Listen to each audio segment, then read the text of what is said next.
Hello বন্ধুরা, আজ আমি এমন এক জায়গায় চলে এসেছি যার প্রতিটি দেওয়ালে লেখা আছে ইতিহাস। এটা হলো চৌমালা প্যালেস, হায়দ্রাবাদে অবস্থিত। এটা আজ আপনাদের এই চৌমালা প্যালেসটিকে পুরো ঘুরে দেখাবো। আমার সাথে থাকুন, আপনারাও আমার সাথে সাথে এই প্যালেসটার আনন্দ উপভোগ করতে থাকুন। আজ আমি আপনাদেরকে নিয়ে এসেছি এক কল্পনার জগতে, হায়দ্রাবাদের সেই জায়গায় যেখানে একদিন নিজামরা রাজত্ব করতেন। হ্যাঁ, ঠিক ধরেছেন, এটি হলো চৌমালা প্যালেস। বিশাল গেট পেরোতেই যেন একটা অন্য সময় শুরু হয়েছে।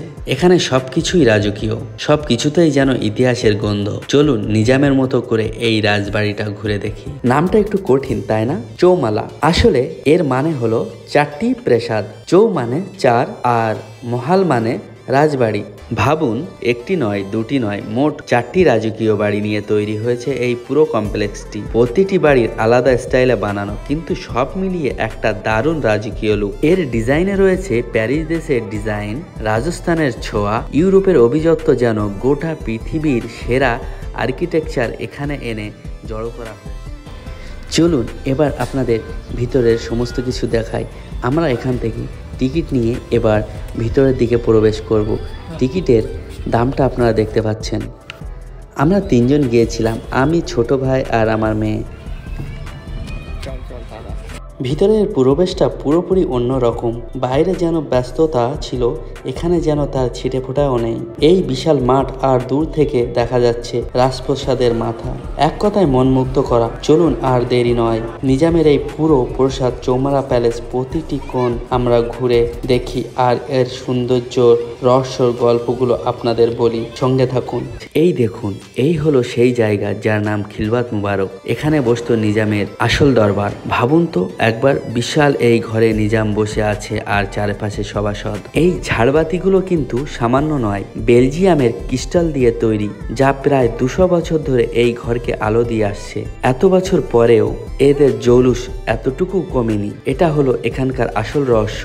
অতীতের সেই অভিজাত্য আজও এখানে আটকে আছে। একটা সময় এই মেঝেতে হাঁটতে গেলে অনুমতি লাগতো। নিজাম এখানে বসে শাসন করতেন। এই যে উঁচু জায়গাটা দেখছেন, এটা হলো নিজামের সিংহাসন মঞ্চ। এখানে বসে তারা শাসন করতেন। এখান থেকেই জারি হতো রাজকীয় ফরমান। এই মঞ্চ যেন নিজামের ক্ষমতা ও গৌরবের প্রতি গুরুত্বপূর্ণ সিদ্ধান্ত নিতেন। পুরো পরিবেশটা একটা ক্ষমতা আর মর্যাদার ছাপ। এবার চলুন দেখি সময়ের সাক্ষী এই ক্লক টাওয়ার। এর নাম হলো ঘন্টার ঘর। বিশ্বাস করুন, এই ঘড়িটি প্রায় 250 বছর ধরে সময় দেখাচ্ছে। একবার ভাবুন, কত শত বছর পেরিয়ে গেছে আর এই ঘড়িটি আজও চলছে। একবারের জন্যও নাকি এই ঘড়ির সময়টি ভুল করিনি। এবার আমরা এমন এক জায়গায় যাচ্ছি যেখানে দাঁড়ালে মনে হবে আমি টাইম মেশিনে চেপে চলে এসেছি। এই হলো নিজামের শখের গাড়ির গ্যারেজ। এই দেখুন, এই সব গাড়ি সাজানো আছে যা নিজামরা একদিন ব্যবহার করতেন। প্রতিটি গাড়ি যেন এক একটি গল্পের বই। এই দেখুন, এই হলো সেই রাজকীয় গাড়ির সারি। এখানে 7 থেকে 8টি গাড়ি আছে। মূল্যবান ও পুরনো দিনের গাড়ি রাখা আছে। এর মধ্যে আমাদের হলুদ রোলস রয়েসটি হলো এখানকার মুকুটমণি।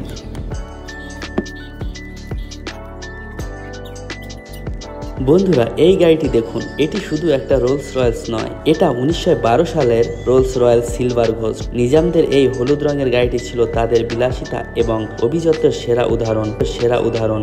বিশ্বাস করবেন না, কিন্তু এই গাড়িটা এখনো পর্যন্ত চলেছে মাত্র 356 মাইলের মতো। এই থেকে বোঝা যায় নিজামদের কাছে এই গাড়ির গুরুত্ব এবং মর্যাদা ঠিক কতটা ছিল। রাজকীয় গাড়ি তো দেখলাম, এবার চলুন যাই নিজামদের স্টাইল আর ফ্যাশন দেখতে। এই গ্যালারিটি হলো নিজাম ও তাদের পরিবারের সদস্যের পোশাক আশাকের সংগ্রহশালা।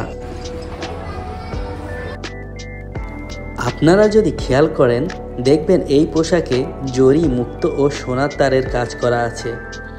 নিজাম যে শুধু ধনী ছিলেন তা নয়, তাদের পোশাকের রুচিও ছিল অত্যন্ত অভিজাত্য।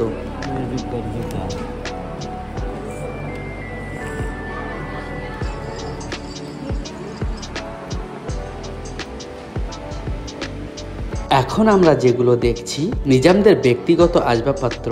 এই ঘরগুলোতে যে ফার্নিচারগুলো রয়েছে সেগুলোর দিকে তাকালে চোখ ফেরানো যায় না। এইসব আসবাবপত্রগুলো ছিল সেই সময় হাতে তৈরি করা।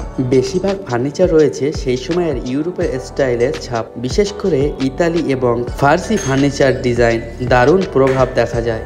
এই টেবিল বা চেয়ারগুলো দেখেন, কাঠের খোদাই করা কাজ, কত নিখুঁত আর কত সময় দিয়ে এগুলো বানানো হয়েছে।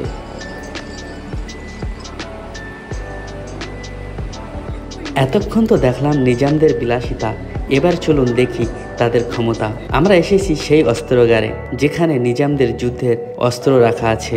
এই দেখুন, এই তরোয়ারগুলো ছিল নিজামদের শক্তির প্রতীক। প্রতিটি তরোয়ারে হাতল বা খোপ ছিল সোনার রূপো দিয়ে খোদাই করা, আর তাতে বসানো থাকতো মূল্যবান পাথর। এইগুলো শুধু অস্ত্র নয়, এক একটি রাজকীয় শিল্পকর্ম।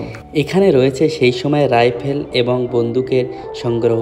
কিছু বন্দুক ইউরোপ থেকে আমদানি করা, আবার কিছু বন্দুক ভারতেই তৈরি।